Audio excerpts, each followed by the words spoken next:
ലോക്സഭാ തെരഞ്ഞെടുപ്പിന് ജില്ലാ ഭരണകൂടം സജ്ജമെന്ന് ജില്ലാ കളക്ടർ സ്നേഹിൽ കുമാർ സിംഗ്. ലോക്സഭാ തെരഞ്ഞെടുപ്പിനായുള്ള ഒരുക്കങ്ങൾ ജില്ലയിൽ പൂർത്തിയായതായി കോഴിക്കോട് ലോക്സഭാ മണ്ഡലത്തിലെ റിട്ടേണിംഗ് ഓഫീസറും ജില്ലാ കളക്ടറുമായ സ്നേഹിൽ കുമാർ സിംഗ് വാർത്താസമ്മേളനത്തിൽ അറിയിച്ചു. മാർച്ച് 28 മുതൽ ഏപ്രിൽ 4 വരെ സ്ഥാനാർത്ഥികളുടെ നോമിനേഷൻ സ്വീകരിക്കും. ഏപ്രിൽ 8-നാണ് നോമിനേഷൻ പിൻവലിക്കാനുള്ള അവസാന തീയതി. ജില്ലയിൽ മൊത്തം 2230 പോളിംഗ് സ്റ്റേഷനാണ് ഇതുവരെ തീരുമാനിച്ചിട്ടുള്ളത്. ഇതിൽ 1500-ലധികം വോട്ടർമാരുണ്ടെങ്കിൽ അവിടെ ഒരു അധിക പോളിംഗ് സ്റ്റേഷൻ കൂടി സ്ഥാപിക്കും.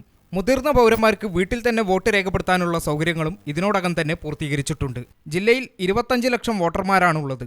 ഇതിൽ 35,000 ഭിന്നശേഷി വോട്ടർമാരാണ്, 20,000 മുതിർന്ന പൗരന്മാരും. 95 ലക്ഷം രൂപയാണ് ഒരു സ്ഥാനാർത്ഥിക്ക് മണ്ഡലത്തിൽ പരമാവധി ചെലവഴിക്കാൻ സാധിക്കുക.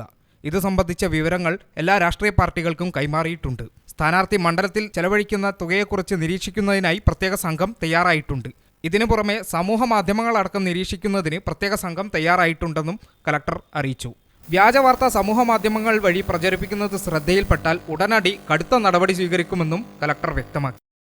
28 മാർച്ചാണ് നോമിനേഷനിലെ കാര്യങ്ങൾ നമുക്ക് സ്റ്റാർട്ട് ചെയ്യാം. അത് കഴിഞ്ഞിട്ട് last date of nomination 4th ഏപ്രിലാണ്. പിന്നെ സ്ക്രൂട്ടിനി ആണ് 5th ഏപ്രിൽ. വിഡ്രോളിലെ ലാസ്റ്റ് ഡേറ്റ് ആണ് 8th ഏപ്രിൽ 2024. പിന്നെ കൗണ്ടിംഗ് ആണ് 4th ജൂൺ. അത് എല്ലാവർക്കും അറിയാം. ഇലക്ടറൽ റോൾ റഫ്ലി കോഴിക്കോടിലെ 25 lakhs വോട്ടർ ഇപ്പം ഫിക്സ്ഡ് ആണ്. എക്സാക്ട് കണക്ക് നമുക്ക് ഇപ്പോൾ അഡീഷനും ഫ്രീസ് റോൾ ടൈമിലേക്ക് വരും. കാരണം റോളിലെ ഇപ്പം അപ്ഡേഷനും ചെയ്യുന്നുണ്ട്, അഡീഷനും ഡിലീഷനും. ബട്ട് റഫ്ലി കണക്ക് നമുക്ക് 25 lakhs ആണ്. വാർത്താസമ്മേളനത്തിൽ city police commissioner Rajpal Meena, ADM K Ajeesh, sub collector Sheethal G Mohan തുടങ്ങിയവർ പങ്കെടുത്തു.